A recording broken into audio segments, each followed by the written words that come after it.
Welcome back, everyone. If your holiday celebrations include spending time with a four-legged family member, why wouldn't it? It may be helpful to talk to your kids first. That's because dog bites are on the rise, and hectic holiday gatherings combined with curious kids can add up to an incident that everyone regrets. Baylor Scott and White McLean Children's Medical Center Chief Medical Officer Dominic Lucia joins us now to discuss dog bite injuries and prevention. So, Dr. Lucia, what sort of issues do you see with dog bites in the ER?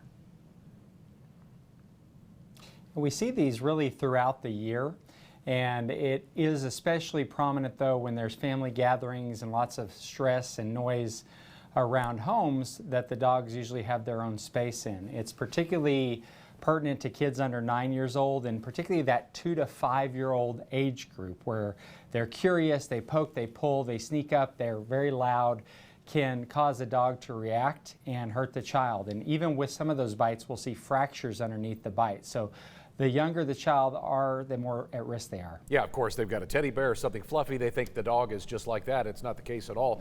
They've got big, sharp teeth. Okay, so how can parents then, doctor, avoid dog bites? Yeah. It's like a lot of things, we need to be vigilant. Really, a kid, especially the younger, the more supervision when they're around the dog, and really leaving a small child and a dog alone together can really be a recipe for disaster. And it's, good intentions on all part. We love our kids, we love our dogs, the kids love the dogs, but we need to be vigilant about not leaving the younger children and the dogs alone together. And then teach kids how to approach dogs. So any animal they need to approach with carefulness and respect. Make sure they're not sneaking up on them.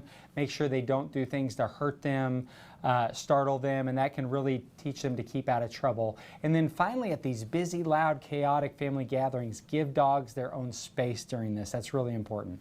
Yeah, especially dogs that haven't been socialized around kids at all, and the owner doesn't really know what the dog might do. But what should parents do if their child is bitten by a dog?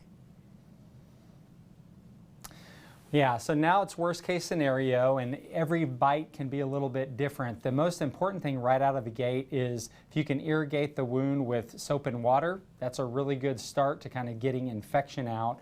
Not every bite needs to be repaired, but if you have any question about it, you need to go to your local emergency department. The other big part of this is making sure that the dog's vaccination status is known, or not letting the dog out of your sight. When it's a stray dog and we don't know the vaccination status, then we get into the place where the child may have to undergo rabies vaccinations, which is a long, painful process. And finally, what's the child's vaccine status? Are they up to date on all their vaccines, including tetanus? So it's sort of a big picture scene. Wash it out and then seek medical care when you think it needs it. Okay, thank you so much, Dr. Dominic Lucia. Great tips today. We want everybody safe around their animals through the holidays. Thanks for joining us.